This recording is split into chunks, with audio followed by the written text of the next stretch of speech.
సాయంత్రం కాంగ్రెస్ కేంద్ర ఎన్నికల కమిటీ భేటీ కానుంది. ఈ సమావేశంలో రాష్ట్ర లోక్సభ అభ్యర్థులను ప్రకటించే అవకాశం ఉంది. ఇప్పటికే ఢిల్లీలో ఉన్న సీఎం రేవంత్ రెడ్డితో పాటు ఈ సమావేశంలో deputy CM Bhatti, CEC member Uttam Kumar Reddy పాల్గొంటారు. కాసేపటి క్రితమే భట్టి, ఉత్తమ్ ఢిల్లీకి చేరుకున్నారు. ఇప్పటికే రాష్ట్రంలో 4 అభ్యర్థులను ప్రకటించిన కాంగ్రెస్ మిగతా విడతలో అన్ని స్థానాలకు ప్రకటించే ఛాన్స్ ఉంది. దీనిపై మరింత సమాచారం మదార్ అందిస్తారు. మదార్, సాయంత్రం కాంగ్రెస్ అభ్యర్థులను ప్రకటించే ఛాన్స్ ఉందా? అపర్ణ, సాయంత్రం కేంద్ర ఎన్నికల కమిటీ కాంగ్రెస్ పార్టీకి సంబంధించి అభ్యర్థుల ఎంపికకు సంబంధించి అత్యున్నత నిర్ణయాత్మక బాడీ ఇది. ఈ బాడీలో చర్చించిన తర్వాతనే అభ్యర్థుల ఎంపికకు సంబంధించి ఫైనల్ డిసిషన్ అనేది కూడా తీసుకుంటూ ఉంటారు. సిఈసికి ఏఐసిసి అధ్యక్షుడు మల్లికార్జున్ ఖర్గే అధ్యక్షతన ఈ సమావేశం జరుగుతుంది.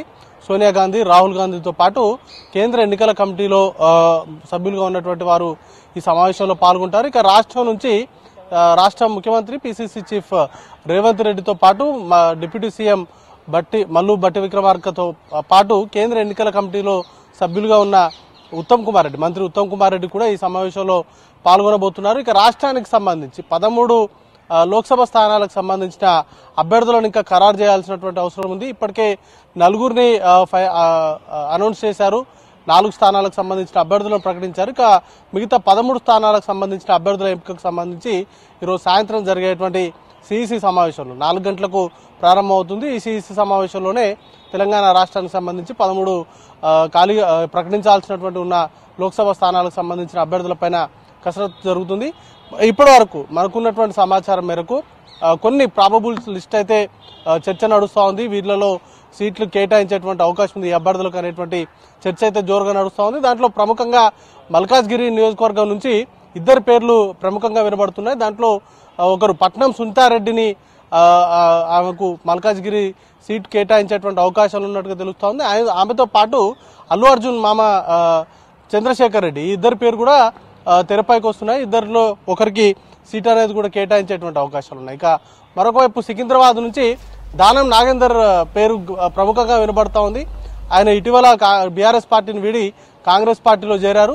ఆయన్ని అక్కడి నుంచి సికింద్రాబాద్ నుంచి పోటీ చేయించేటువంటి అంశం అయితే పరిశీలిస్తున్నారు. ఆయనతో పాటు బొంతు రామ్మోహన్, మాజీ మేయర్, ఈయన పేరు కూడా గతంలో మొదటిసారి సిసి జరిగినటువంటి సమావేశంలో కూడా సికింద్రాబాద్కు అభ్యర్థిగా ఈయన పేరు ప్రకటించేటువంటి అవకాశం ఉన్నట్టుగా వార్తలు వచ్చాయి. కానీ సడన్ గా దానం నాగేందర్ పార్టీలో చేరడంతో ఇప్పుడు తెరపైకి దానం నాగేందర్ పేరు ప్రముఖంగా వినపడతా ఉంది. ఆయన తర్వాత ఖమ్మం నియోజకవర్గం నుంచి కూడా చాలా తీవ్రమైనటువంటి పోటీ ఉంది.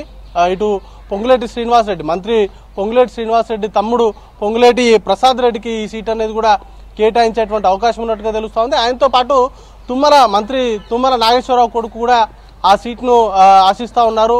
ఆయనతో పాటు deputy chief minister Mallu Bhatti Vikramarka భార్య కూడా అక్కడ నుంచి కంటెస్ట్ చేయాలనేటువంటి యోచనలో ఉన్నారు. ఈ ముగ్గురిట్లలో ఒకరికైతే సీట్ అయితే కన్ఫర్మ్ అయ్యేటువంటి అవకాశాలు ఉన్నాయి.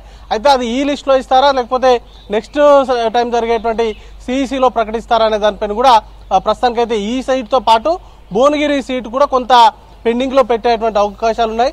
మిగతా సీట్లకు సంబంధించి ఖరారు చేసేటువంటి అవకాశాలే చాలా ఎక్కువ కనబడుతున్నాయి. ఇక భువనగిరి నుంచి చామల కిరణ్ రెడ్డి పేరు కూడా చాలా బలంగా వినబడతా ఉంది.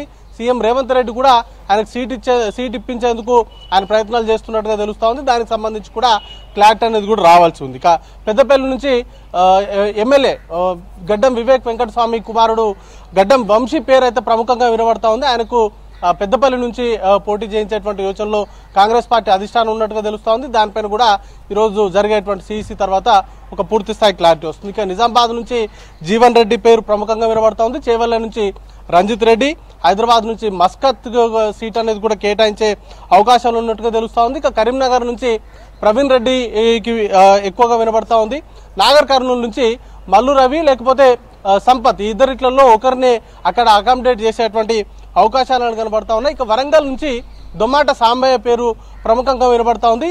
ఆయనతో పాటు ఇటీవల బీఆర్ఎస్ నుంచి కాంగ్రెస్ పార్టీలో చేరినటువంటి సిట్టింగ్ ఎంపీ పస్నూరు దయాకర్ కు ఇస్తారా లేకపోతే దొమ్మట సాంబయ్యకు ఇస్తారా అనే దానిపైన కూడా క్లారిటీ రావాల్సి ఉంది.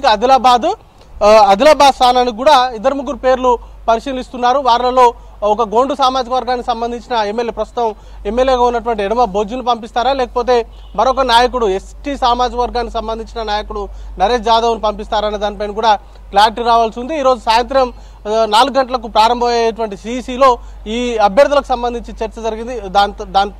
ఆ తర్వాత అభ్యర్థులకు సంబంధించిన ప్రకటన ఉండేటువంటి అవకాశం ఉంటుంది. అయితే గతంలో 2 సార్లు అభ్యర్థులు ప్రకటించినప్పుడు సిఈసి సమావేశం జరిగిన తెల్లారి అభ్యర్థులకు సంబంధించిన జాబితా అనేది కూడా విడుదలైంది. ఈసారి కూడా అదే విధానాన్ని అవలంబించేటువంటి అవకాశం ఉన్నట్టుగా తెలుస్తా ఉంది. అపర్ణ. Thank you mother.